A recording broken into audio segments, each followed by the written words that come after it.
at nabuhay ang maraming banal na namatay na. Lumabas sila ng libingan at nang muling mabuhay si Jesus, sila'y pumasok sa banal na lungsod at nakita roon ng marami. Okay, Kuya Min? Napakaliwanag po mga ginigiliw naming tagapakinig. Opo. Yung mga sumunod sa kautusan ng Diyos mula noong panahon ni Adan at Eva hanggang noong panahon na ang Panginoon ay namatay.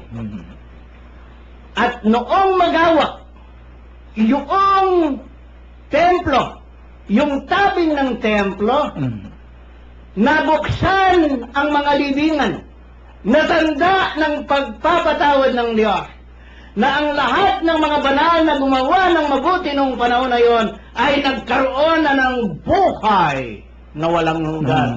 Tanong, Kuya Min, itong mga bagong litaw na ito, sinasabi nilang wala pang tao na banal sa langit. Saan napunta itong mga ito? Alam na namang mamamatay sila uli. Kung paano pupunta ang ating Panginoon sa langit, sa loob ng 40 araw niya dito nung siya ay muling nabuhay, makakasama niya sa langit dahil ito ay nauna pang nabuhay sa kanya nung siya ay mamatay. Na ang ibig sabihin, mga ginigiliw naming tagapakinig, kasama na po ito ng Panginoon nang umakyat ito sa langit. At itong mga taong ito, kaya tayong mga Katoliko ay may communion of saints.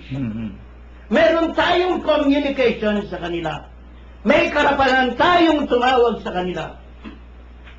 Kila Abraham, kila Moises, kila Elias, at lahat ng mga tumupad sa kalooban ng ating Panginoon.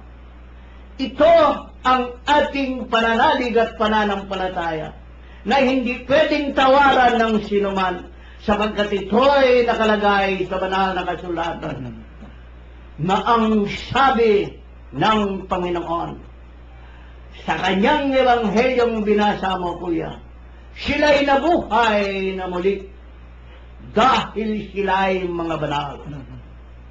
Kaya, Kuya Min, sa pangyayaring ito, nais kong buksan mo muli sa Hebreo chapter 12, verse 23, upang mapakinggan ng ating tagapakinig, bakit ba tayo tumatawag sa ating mga santo at santa?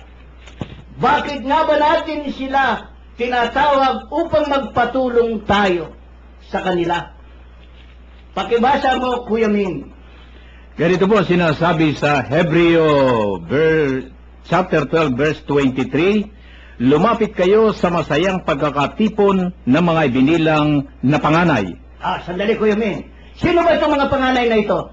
Ito ang mga nabuhay na sinasabi ng Panginoon sa binasa mong ebanghelyo ngayon. Kay Mateo, na nung mag-awak ang tabing sa templo,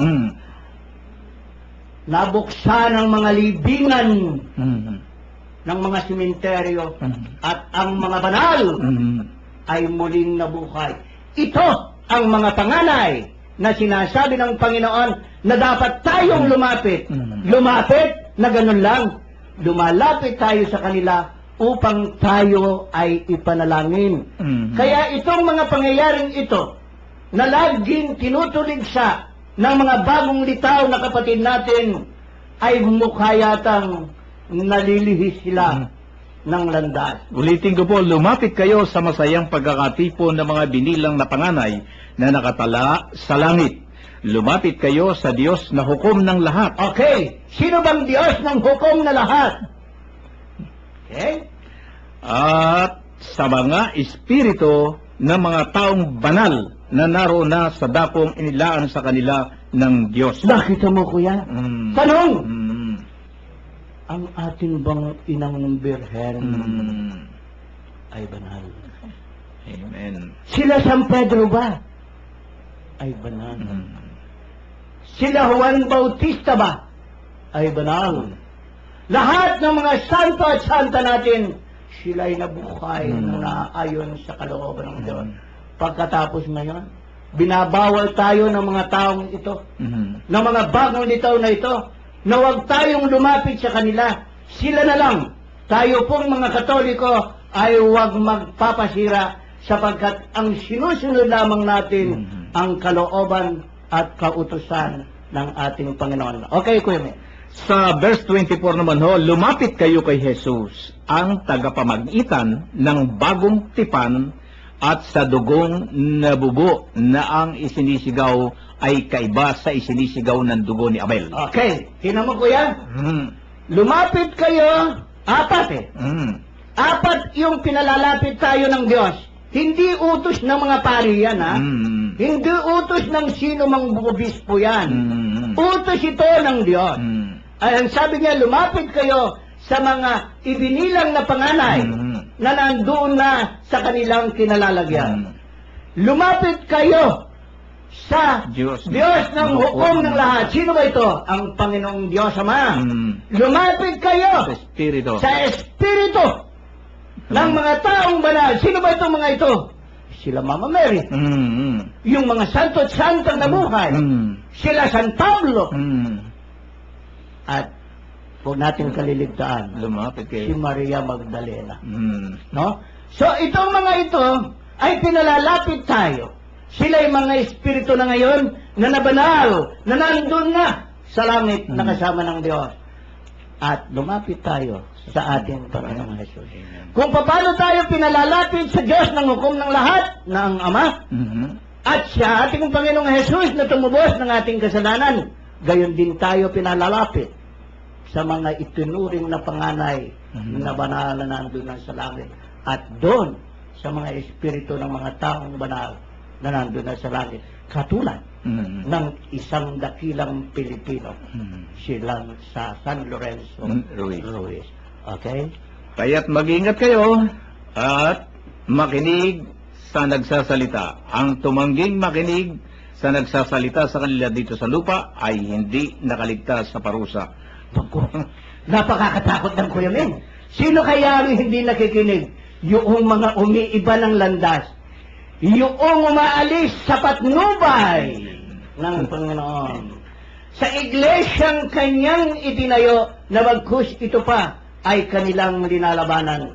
At karamihan nga, doon sa naikwento mo sa akin, Kuya Ming, pinaalis yung mga larawan, no? Yung pinsan mo doon sa kanyang, doon sa tiyahin mo, sa ina niya.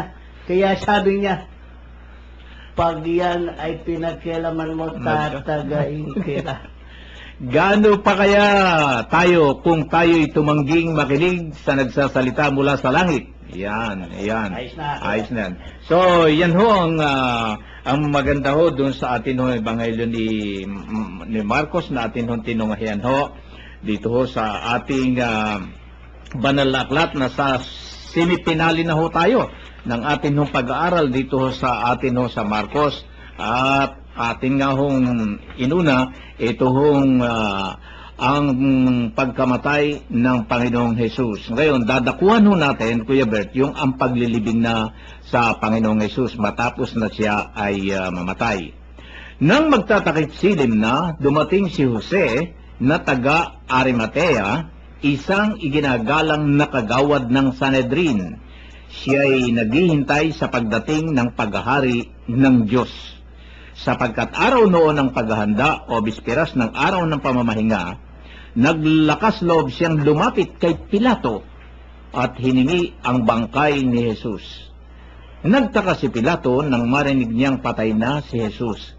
Kaya't ipinatawag niya ang kapitan at tinanong kung ito'y totoo. Nang malaman niya sa kapitan na talagang patay na si Jesus, pumayag siyang kunin ni Jose ang bangkay. Bumili si Jose ng kayong lino. Nang maibaba na ang bangkay, ay kanyang binalot sa kayong ito at inilagay sa isang libingang inuka sa tagiliran ng dalisdis na bato. Pagkatapos, iginulong ang isang malaking bato sa pintuan ng libingan. Nagmamasid naman si Maria Magdalena at si Mariang ina ni Jose at nakita nila kung saan inilibing si Jesus. Ito ho yung kabuuan. Ganito ho kami ni Kuya Berdito sa Ebanghelyo ho. Amin hong binubuong basahin, hindi ho kami paputol-putol lamang. Binabasa ho na pagkatapos